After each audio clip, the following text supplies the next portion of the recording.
जय श्री राम। जय हनुमान जी। जय भोलेनाथ भक्तों।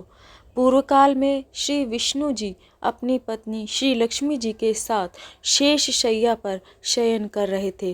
तब एक बार ब्रह्मा जी वहां पहुंचे और विष्णु जी को पुत्र कहकर पुकारने लगे कि हे पुत्र उठो, मैं तुम्हारा ईश्वर तुम्हारे सामने खड़ा हूँ।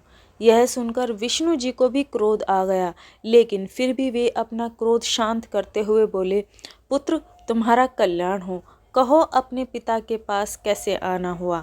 यह सुनकर ब्रह्मा जी कहने लगे, मैं तुम्हारा रक्षक हूँ, सारे जगत का पितामह हूँ, सारा जगत मुझ में निवास करता है। तुम मेरी नाभि कमल से प्रकट होकर मुझसे ऐसी बातें करते हो। इस प्रकार दोनों में विवाद होने लगा। तब वे दोनों अपने आप को प्रभु कहते कहते एक दूसरे का वध करने के लिए तैयार हो गए। हंस और गरुड़ पर बैठे दोनों परस्पर युद्ध करने लगे। ब्रह्मा जी के वक्षस्थल में विष्णु जी ने अनेकों अस्त्रों का प्रहार करके उन्हें व्याकुल कर दिया। इससे कुपित होकर ब्रह्मा जी ने भी पलटकर भयानक प्रहार किए। उनके पारस्परिक आघातों से देवताओं में हलचल मच गई। वे घबरा गए और भगवान त्रिशूलधारी शिव के पास गए और उन्हें सारी व्यथा सुनाई। भगवान शिव अपनी सभा में उमा देवी सहित सिंहासन पर विराजमान थे और मंद मंद मुस्कुरा रहे थे, क्योंकि भगवान शिव जानते थे कि क्या हो रहा है। महादेव जी देवताओं से बोले कि हे पुत्रों, मैं जानता हूँ कि तुम ब्रह्मा और विष्णु के परस्पर युद्ध से बहुत दुखी हो, पर तुम डरो मत, मैं अपने गणों के साथ तुम्हारे साथ चलता हूँ। तब भगवान शिव अपने नंदी पर सवार होकर देवताओं सहित युद्ध स्थल की ओर चल दिए। वहां छिपकर वे ब्रह्मा विष्णु के युद्ध को देखने लगे। उन्हें जब ज्ञात हुआ कि वे दोनों एक दूसरे को मारने की इच्छा से माहेश्वर और पशुपात अस्त्रों का प्रयोग करने जा रहे हैं, तो वे युद्ध को शांत करने के लिए महाअग्नि के समान एक स्तंभ के रूप में ब्रह्मा और विष्णु के मध्य खड़े हो गए। महाअग्नि के प्रकट होते ही दोनों के अस्त्र स्वयं ही शांत हो गए। अस्त्रों को शांत होते देखकर ब्रह्मा और विष्णु दोनों कहने लगे कि इस अग्नि स्वरूप स्तंभ के बारे में हमें जानकारी प्राप्त करनी चाहिए। दोनों ने उसकी परीक्षा लेने का निर्णय लिया। भगवान विष्णु ने शुक का रूप धारण किया और उसको देखने के लिए नीचे धरती में चल दिए। ब्रह्मा जी हंस का रूप धारण करके ऊपर की ओर चल दिए। पाताल में बहुत नीचे जाने पर भी विष्णु जी को स्तंभ का अंत नहीं मिला, अतः वे वापस चले आए।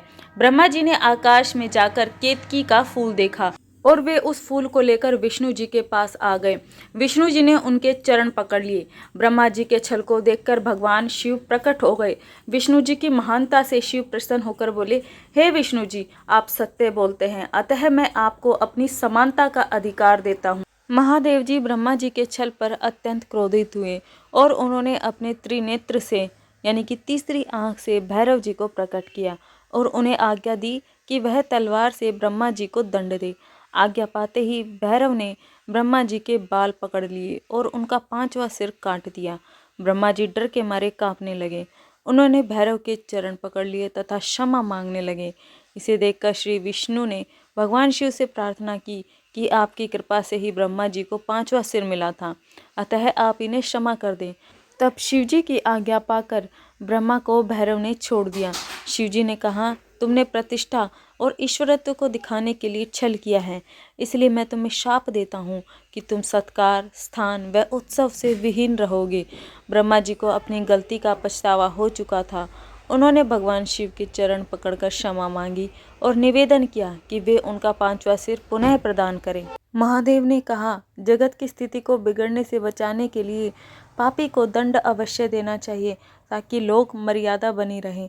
मैं तुम्हें वरदान देता हूँ कि तुम गणों के आचार्य कहलाओगे और तुम्हारे बिना यज्ञ पूर्ण नहीं होंगे। फिर उन्होंने केतकी के पुष्प से कहा, अरे दुष्ट केतकी पुष्प, अब तुम मेरी पूजा के अयोग्य रहोगे। तब केतकी पुष्प बहुत दुखी हुआ और उनके चरणों में गिरकर माफ़ी मांगने लगा।